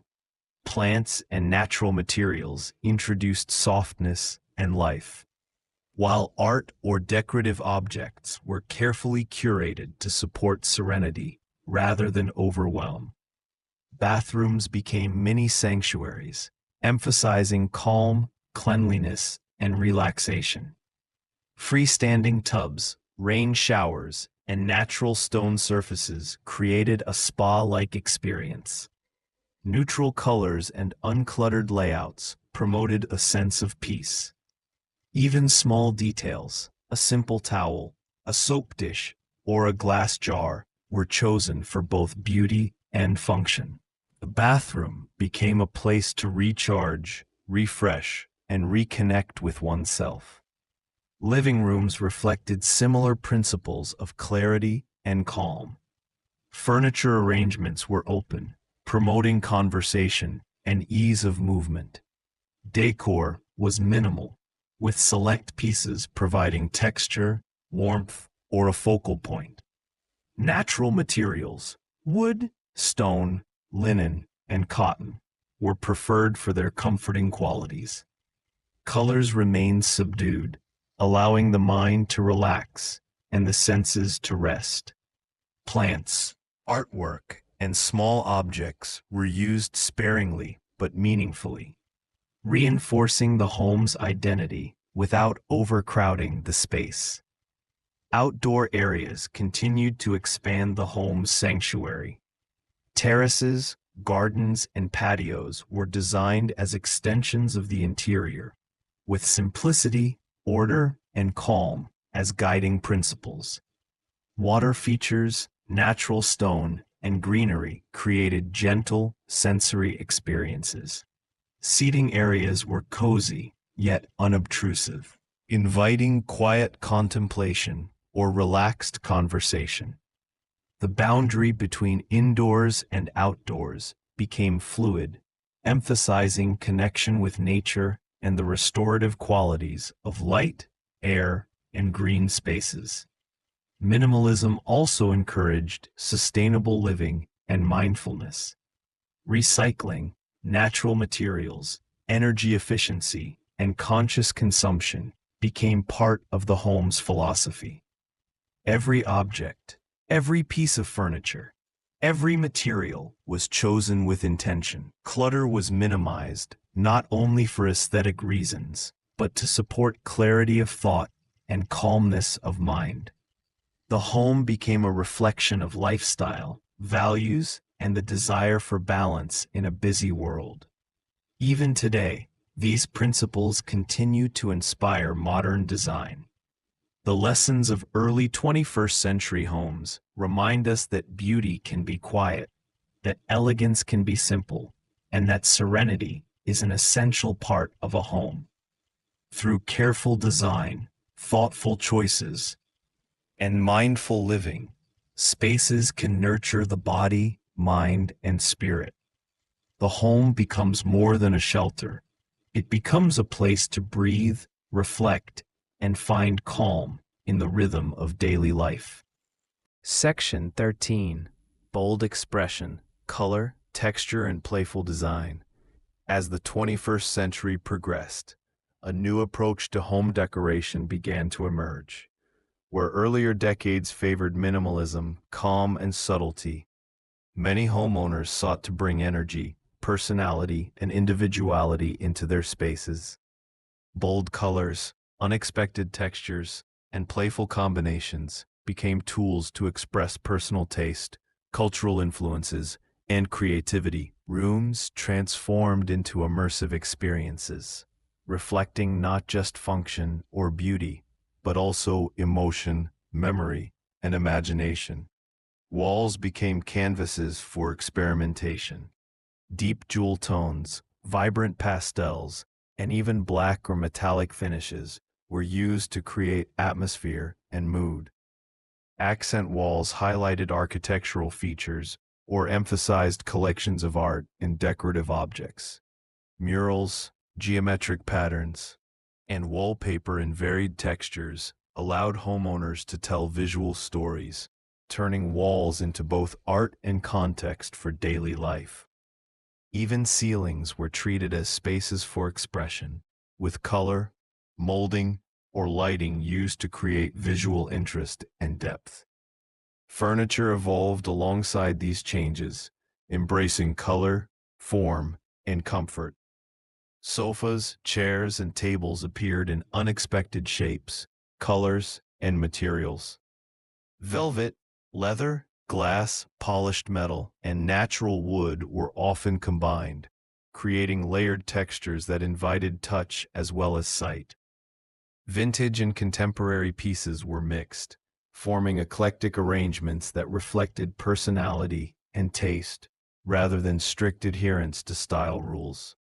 Each piece became a conversation starter, a tactile experience, or a point of joy within the room. Lighting grew more sophisticated and playful. Smart LED systems allowed for adjustable colors, intensity, and patterns, creating dynamic atmospheres at the touch of a button. Pendant lights, chandeliers, floor lamps, and table lamps of unusual design added sculptural interest while illuminating key spaces. Soft, indirect light combined with spot illumination allowed rooms to shift from calm and relaxing to vibrant and energetic, depending on mood or activity.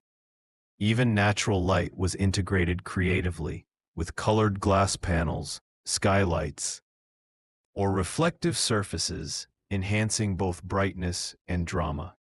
Textiles and fabrics became central to the sensory experience of the home. Rugs, curtains, cushions, and throws in bold patterns, layered textures, and vibrant colors added warmth and playfulness.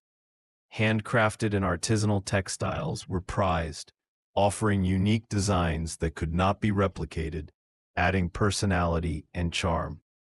Mixing textures, from smooth silk to rough woven wool, created tactile interest and reinforced the layered, lived-in feel of rooms. These textiles also provided comfort, sound absorption, and a sense of intimacy in open or multifunctional spaces. Kitchens transformed into experiential spaces, merging aesthetics, technology, and social function. Countertops in vibrant colors or exotic stone became focal points, while cabinetry could be painted in gold, unexpected hues. Open shelving displayed colorful cookware, glassware, and decorative objects, creating a sense of vitality and openness. Even appliances were chosen for their design, blending seamlessly into the decor while providing modern functionality. Cooking became not just a task, but a joyful activity within a visually stimulating environment. Bedrooms embraced individuality, emphasizing both comfort and creative expression. Bedding in bright patterns, layered textures, and varied materials transformed the bed into a centerpiece of color and comfort. Walls, art, and decorative objects created intimate narratives reflecting personal history, interests, or travels. Technology was integrated subtly, allowing for music, lighting, and climate control to support restful sleep without overwhelming the visual aesthetic. Closets and storage solutions were designed to maintain order while showcasing individuality through display and organization. Bathrooms followed the same principles, becoming spaces for self-expression as well as hygiene. Tiles in bold patterns, textured walls, and metallic or glass accents transformed the bathroom into a visually interesting retreat. Freestanding tubs, rain showers, and sculptural fixtures combined function with aesthetic pleasure. Even small details, towels, soap dishes, and accessories were chosen for their color, form, and tactile qualities. The bathroom became both a practical necessity and a personal sanctuary, reflecting the playful yet thoughtful approach to design. Outdoor spaces mirrored the indoor boldness. Terraces, gardens, and balconies were transformed with colorful furniture, vibrant plantings, and dynamic landscaping. Water features, art installations, and lighting added layers of interest and interaction. These spaces were designed to invite leisure, creativity, and connection, both with nature and with people. Even small outdoor areas became extensions of the home's personality, reflecting the eclectic, vibrant interior on a grander scale. Art, collectibles, and personal objects were central to this expression-focused era. Rooms were curated to display meaningful or unusual objects, sometimes in unexpected pairings, to spark curiosity and reflection. Global influences were evident, as objects from diverse cultures and periods were combined in single spaces, creating dynamic narratives. These collections reflected both taste and experience, turning the home into a gallery of personal history, imagination, and connection. Each object had meaning, whether aesthetic, emotional, or historical, contributing to the layered richness of the space. Ultimately, the late 21st century home became a celebration of life, individuality, and imagination. Bold colors, textures, and design choices reflected not only trends but also the human desire to express, explore, and create a sense of place. Spaces were simultaneously functional, comfortable, and inspiring, supporting both everyday life and extraordinary experiences. The home became a reflection of personality, culture, memory, and creativity, a place where life could be lived fully and beautifully. In this harmony of playfulness, color, and individuality, the modern home became a sanctuary, a gallery, and a living story all at once. Section 14. Technology, Sustainability, and Sensory Design in Modern Homes.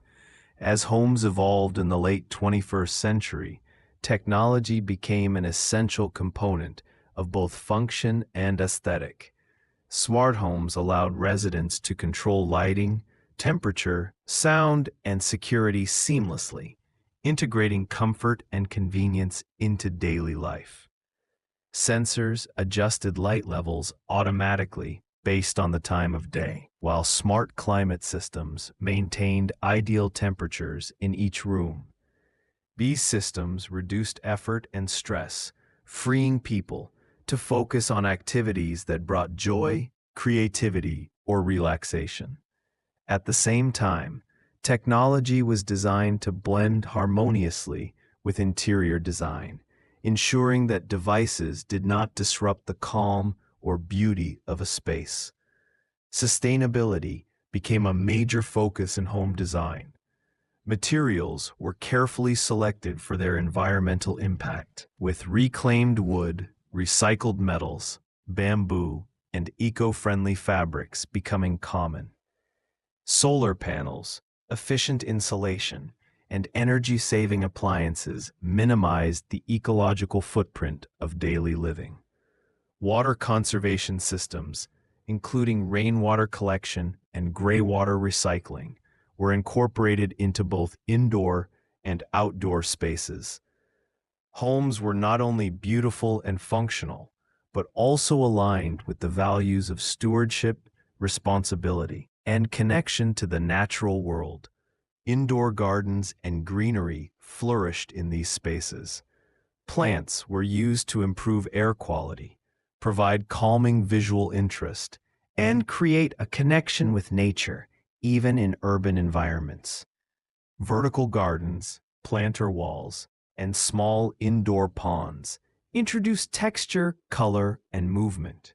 Even small touches, like potted herbs in the kitchen or leafy accents in bathrooms, created sensory delight and subtle aromas that contributed to well-being.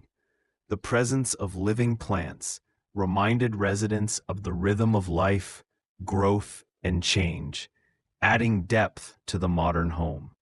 Sensory design extended beyond visuals to engage all the senses. Textures of walls, floors, and furniture were carefully chosen to invite touch and interaction. Soft textiles, smooth woods, polished stone, and woven materials encouraged comfort and exploration. Soundscapes, from subtle water features to integrated ambient music systems, enhanced relaxation and focus. Lighting was layered, with natural light complemented by adjustable artificial lighting to support mood, productivity, or calm. Color choices were intentional and often inspired by psychological principles. Soft, muted tones created tranquility in bedrooms and meditation spaces, while bright accents energized kitchens and work areas. Seasonal color changes were sometimes introduced through textiles, artwork, or smart lighting, keeping the environment dynamic and engaging. Even small decorative objects, such as ceramics, vases, or framed prints, were selected for their emotional impact and ability to complement the overall palette. Technology also supported entertainment and learning. Integrated systems allowed residents to access music, films, and educational content seamlessly, creating immersive experiences without visual clutter. Virtual reality spaces and augmented reality systems allowed homeowners to explore art, nature, or simulations from the comfort of their homes. These experiences were designed to stimulate curiosity, relaxation, and creativity, making the home not just a place to live, but a place to explore ideas and imagination. Outdoor spaces continued to evolve as extensions of interior environments. Smart irrigation, solar lighting, and outdoor sound systems created flexible and engaging areas for relaxation, socializing, or personal reflection. Patios, terraces, and gardens were designed to balance sunlight and shade, comfort and mobility, beauty and utility. Natural materials, water features, and greenery combined with technology to create multi-sensory experiences that enriched daily life. Even urban balconies and small courtyards became vibrant microenvironments, offering tranquility, fresh air, and a connection to nature. Sustainability extended to furniture and decorative objects as well. Reclaimed, recycled, and ethically sourced materials were used to produce functional and beautiful pieces. Artisanal craftsmanship and traditional techniques were celebrated, allowing objects to carry both aesthetic and cultural significance. This connection to heritage, combined with modern functionality, created layers of meaning in the home, turning ordinary spaces into rich experiences of story and memory. The integration of health and wellness was another defining feature. Air filtration, water purification, circadian lighting, and ergonomic furniture supported physical and mental well-being. Meditation spaces, yoga areas, and quiet reading corners were designed to foster calm and introspection. Sensory gardens and indoor green spaces contributed to mental clarity, while tactile and visual textures stimulated focus and creativity. The home became a holistic environment, nurturing body, mind, and spirit. In essence, late 21st century homes reflected a balance between technology, sustainability, and sensory experience. Designers and homeowners sought to create spaces that were functional yet beautiful, stimulating yet calming, modern yet connected to the natural and cultural world. Every object, color, texture, and technological feature was chosen intentionally, contributing to a cohesive environment that supported living fully and harmoniously. The home was not just a shelter, but a sanctuary, a canvas, and a laboratory for exploration, expression, and connection. This period demonstrated that the modern home could be both highly functional and deeply human-centered. By integrating technology thoughtfully, prioritizing sustainability, and engaging the senses, spaces became more than rooms. They became experiences. Residents could move through their homes in a way that supported daily life, personal growth, and creative expression. In these homes, every moment, from waking to working, cooking to resting, was enhanced by design, intention, and the quiet joy of living in a space that nurtured mind, body, and spirit. Section 15. The Future of Home Design and Calm Reflections. As we look to the future, homes continue to evolve in fascinating ways. Designers imagine spaces that respond intuitively to human needs, blending technology, nature, and creativity seamlessly. Homes may adapt automatically to our moods, energy levels, and activities, adjusting light, sound, temperature, and even fragrance without a single touch. Smart materials could shift shape, color, or texture depending on the time of day or the season. Furniture may become more modular, flexible, and multifunctional, supporting a life that moves fluidly between work, relaxation, play, and creativity. Sustainability will remain central, perhaps even more deeply integrated than today. Future homes may generate their own energy through advanced solar, wind, or kinetic systems. Water recycling, air purification, and temperature regulation may be fully automated and invisible, making daily life effortless while preserving natural resources. Buildings could be constructed from living or bioengineered materials that grow, repair, and adapt. This would create spaces that feel alive, breathing in harmony with their inhabitants and the natural world. Sensory experiences will likely be even more immersive. Walls may change colors gradually to influence mood or health. Soundscapes could adjust subtly, with gentle rhythms or melodies enhancing relaxation or focus. Textures might respond to touch, warmth, or humidity, giving surfaces a comforting and dynamic quality. A home might become a full sensory environment, where sight, sound, touch, and even smell combine to support calm, creativity, and wellness. Integration with nature could reach new heights. Vertical gardens, indoor forests, or small artificial ecosystems may become standard. Water features and natural light could be optimized to mimic outdoor rhythms, helping people feel connected to the sun, rain, and seasons even while indoors. Animals, fish, or small indoor habitats could be incorporated thoughtfully, providing companionship and interaction in natural, calming ways. In every aspect, the home becomes a place of life, living, growing, and supporting the people within it. Technology will continue to enhance comfort and convenience. Voice, gesture, and neural interfaces may allow for almost invisible interaction with systems. Homes could anticipate your needs, from adjusting temperature before you wake, to preparing your favorite tea or coffee just as you enter the kitchen. Artificial intelligence might curate music, visuals, or light patterns based on your emotional state. Yet even as technology becomes more advanced, the design will remain calm, subtle, and human-centered, avoiding overstimulation and preserving serenity. Personalization will be central to every home.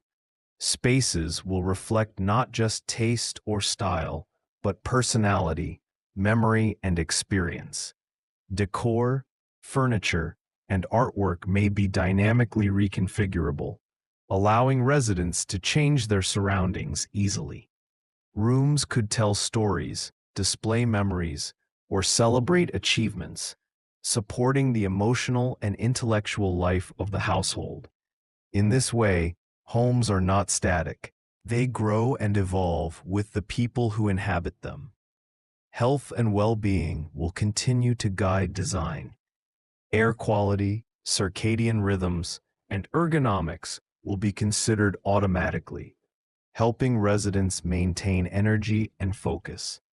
Spaces for movement, meditation, and creativity will integrate seamlessly into daily life, ensuring that wellness is built into every routine. Even mundane tasks like cooking, cleaning, or organizing could become opportunities for calm, sensory engagement, and mindfulness. Every detail will support balance between activity and rest, stimulation and relaxation, individuality and connection. Looking further ahead, homes may even respond to the environment outside their walls. Buildings could monitor weather, pollution, and energy supply to optimize internal conditions. They may connect with neighbors, cities, and ecosystems in ways that enhance community, sustainability, and quality of life.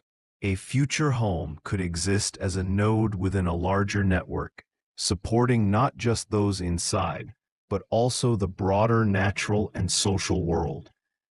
Despite all these possibilities, the central principle remains simple. Homes are for human life. No matter how advanced technology becomes or how imaginative design gets, the ultimate goal is to create spaces that feel safe, inspiring, and restorative. Homes are places to live fully, reflect, relax, and explore, and they are shaped by the people who inhabit them as much as by the designers who conceive them. Every innovation, texture, color, or sound serves the same purpose: to make life richer, calmer, and more joyful. As we end this journey through the evolution of home design, it is calming to imagine all the possibilities. From the bold colors and playful textures of the 21st century to futuristic homes that adapt to our emotions and needs, spaces will continue to inspire, comfort, and support us. The home in every era is a reflection of culture, technology, creativity, and the human spirit. It is a sanctuary, a canvas, a stage, and a quiet companion in daily life. As you rest, imagine walking through such spaces, feeling soft textures under your fingertips, seeing harmonious colors, and hearing gentle sounds that bring calm and joy. Now, as this narration draws to a close, take a deep breath and let your thoughts settle. Feel the quiet, steady rhythm of the imagination, letting it carry you gently toward sleep. Picture spaces filled with warmth, creativity, and peace, and know that in your mind, these homes are endless, welcoming, and safe. The story of homes, past, present, and future, rests here with you, quiet and serene. And now, it is time to drift into sleep, carrying the calm, the beauty, and the quiet wonder of the spaces we have explored together. Good night, and sleep well.